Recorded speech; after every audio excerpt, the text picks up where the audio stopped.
आखिर क्यों डॉक्टर्स ने लोगों को दिल्ली छोड़ने के लिए किया मजबूर, और आखिर अब तक कितने लोगों ने इस प्रदूषण से गंवाई है अपनी जान? आखिर क्या है दिल्ली में बढ़ते प्रदूषण का असली कारण, और क्या सच में इसके पीछे हैं विपक्षी पार्टियां या फिर कुछ और राज छिपा है? आइए जानते हैं। दिल्ली की सर्दियां शुरू होते ही हवा इतनी खराब हो जाती है कि लोग सुबह उठकर मौसम नहीं, अपना भाग्य चेक करते हैं कि आज बिना खांसे कितनी देर चल पाएंगे। और शहर की यही हालत हर साल लोगों की सेहत को ऐसे झकझोर देती है जैसे किसी ने अदृश्य जाल बिछा रखा हो,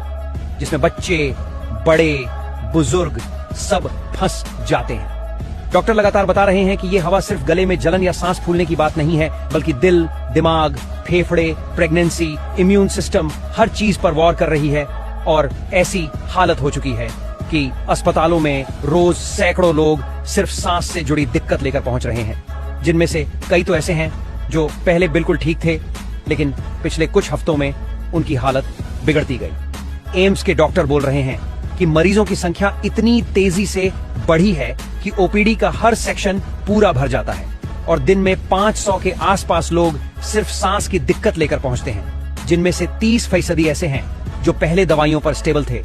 लेकिन अब उन्हें सीढ़ी चढ़ने में तकलीफ होने लगी है, रात को नींद खुलने लगी है, और कुछ तो ऐसे हैं जिन्हें सीधा भर्ती करना पड़ रहा है, क्योंकि घर पर रहकर हालत संभालना मुश्किल हो जाता है। इस खराब हवा की सबसे खतरनाक बात यह है कि ये सिर्फ आज की परेशानी नहीं देती, बल्कि आने वाले सालों में फेफड़ों की ग्रोथ रोक देती है,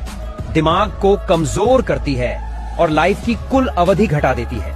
लेकिन लोग इसे थोड़े समय की समस्या मानकर नजरअंदाज कर देते हैं, जबकि शहर में मौसम ऐसा बन जाता है कि हवा चलनी बंद हो जाती है,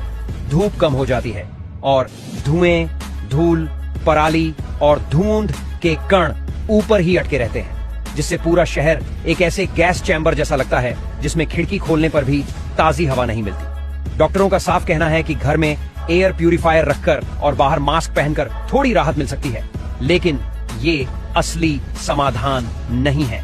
क्योंकि हवा इतनी खराब है कि अच्छे से अच्छा मास्क भी सिर्फ थोड़े समय तक बचाव कर पाता है। और अगर कोई शख्स सोचता है कि मास्क पहनकर सुबह पार्क में दौड़ लगाएगा, तो डॉक्टर पहले ही कह चुके हैं कि ऐसा करना फायदेमंद नहीं, बल्कि और नुकसानदायक है। सबसे ज्यादा दिक्कत उन बच्चों को हो रही है जो स्कूल जाने के लिए बाहर निकलते हैं और रास्ते भर जहरीली हवा में सांस लेते हैं, जिससे उन्हें खांसी, एलर्जी, सीटी जैसी आवाज और कमजोरी की शिकायतें लगातार बढ़ रही हैं। वहीं बुजुर्ग और दिल के मरीज तो बाहर निकलने से पहले ही डर जाते हैं, क्योंकि हल्की सी भी सांस फूलने की दिक्कत उन्हें सीधे इमरजेंसी में पहुंचा देती है। डॉक्टर ये भी कह रहे हैं कि सुबह जल्दी और देर शाम का वक्त सबसे खराब होता है,